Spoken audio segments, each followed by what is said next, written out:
গতকাল অর্থাৎ 7 অক্টোবর দুপুরের দিকে আমরা একটি সংবাদ পাই যে ফতুল্লা থানাধীন কুতুবপুর ইউনিয়নের তক্কার মাঠ এলাকায় একটি নীল রঙের ড্রাম, প্লাস্টিকের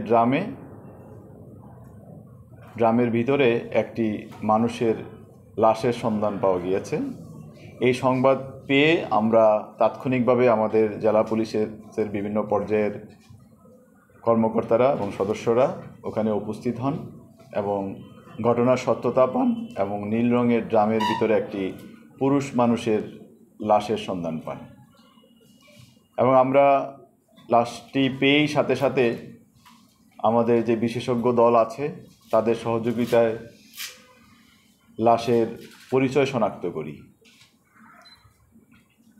প্রাথমিকভাবে আমরা জানতে পারি যে নয়ন 48 বছর বয়স্ক একজন মানুষ, যার গ্রামের বাড়ি শরীয়তপুর জেলায় এবং সে এই ফতুল্লা থানাধীন কুতুবপুর এলাকায় পাগলা নন্দলালপুর মসজিদ গলি এলাকায় বসবাস করতেন।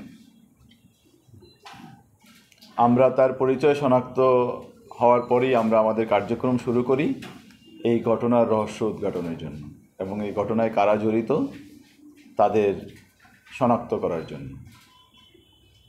আমাদের বিভিন্ন ইন্টেলিজেন্সে যারা আছে, গোয়েন্দারা আছে এবং আমাদের সদস্যরা সম্মিলিতভাবে কাজ করে একটি পর্যায়ে জানতে পারে যে এই নয়ন এখন থেকে প্রায় 3 বছর আগে একটি মামলায় সাজাপ্রাপ্ত হয়ে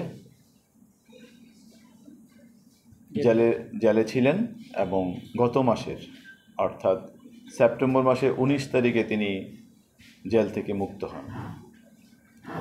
জেল থেকে মুক্ত হয়ে তার যে স্ত্রী ছিল সাবিনার যে বাসা, ওই বাসায় একসাথে বসবাস করা শুরু করেন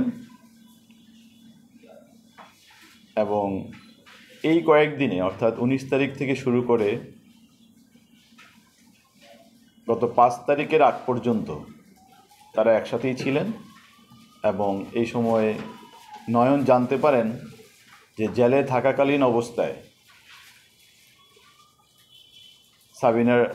নয়নের যে স্ত্রী সাবিনা, তার সাথে জনৈক রাসেল ওরফে ঠোঙ্গা রাসেল, যার বয়স 42, পিতা আব্দুর রাজ্জাক, গ্রাম শিয়াচর, এটা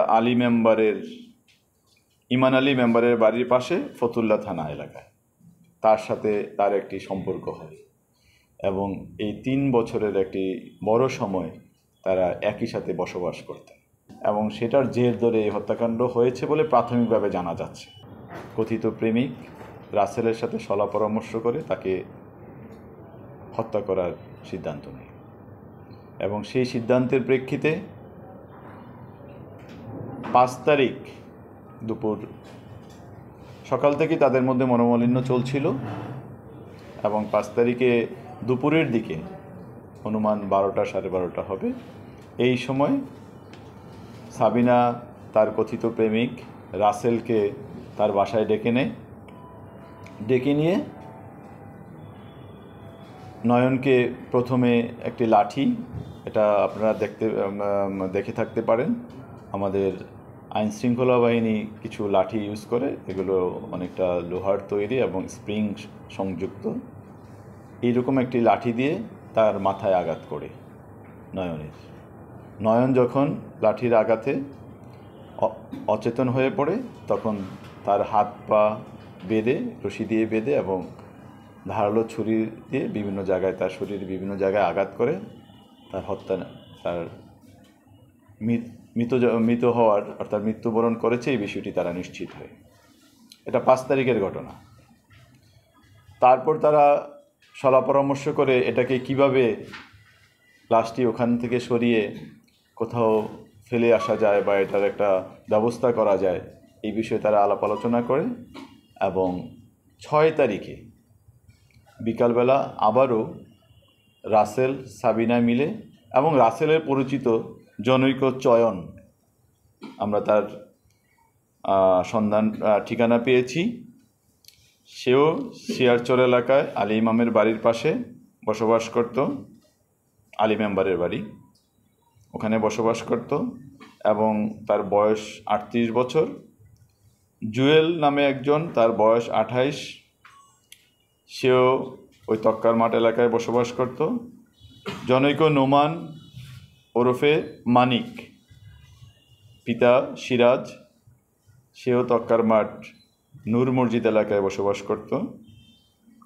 তাদের সহযোগিতায় এবং সামির নামে একজনের কথা এসেছে এখানে, সে পিলকুনি এলাকারই মোশাররফ মিয়ার বাড়ির ভাড়াটিয়া, ওখানে বসবাস করত সে। তাদের সহযোগিতায় এই লাশটিকে, বিশেষ করে ঘরে যখন গিয়েছে, ঘরে লাশটি যখন 3টি খণ্ডে বিভক্ত করে, তখন চয়ন এবং রাসেল এবং তার স্ত্রী সাবিনা, এই 3 জন মিলে করে, এটুকু আপাতত আমরা পেয়েছি। এবং পরবর্তীতে বাকিদের সহযোগিতায় তারা লাশটি বিভিন্ন স্থানে গুম করার জন্য কাজ করে। এর মধ্যে ড্রামের ভিতর ছিল লাশের মূল বডিটি, আর যেহেতু 3 খণ্ডে বিভক্ত করেছিল লাশটি, 2টি পা এবং মূল বডির সাথে হাত মাথা ছিল, আর 3টি পা আলাদা ছিল, 2টি পা আলাদা ছিল। এই 2টি পাও আবার পরবর্তীতে আমরা অন্য আরেকটি জায়গা থেকে, এটা হলো ফতুল্লা থানাধীন পিলকুনি সরকারি প্রাইমারি স্কুলের গলি, জনৈক আশরাফ এর ফাঁকা জমির পশ্চিম পাশে প্লাস্টিকে একটি প্লাস্টিকে মোড়ানো অবস্থায় একটা তোষক দিয়ে মোড়ানো আবার ছিল, ওখানে পাওয়া যায়।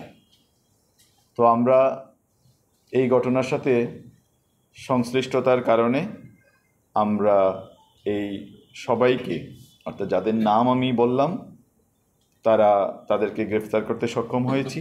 একই সাথে আমাদের যে সুমাইয়া, এটা হলো সাবিনার মেয়ে, সে আবার কিন্তু নয়নের মেয়ে নয়।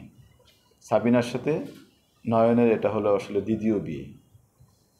তো সাবিনার আগের সংসারের মেয়ে সুমাইয়া এবং সানজিদা, একজনের বয়স 20, একজনের বয়স 18।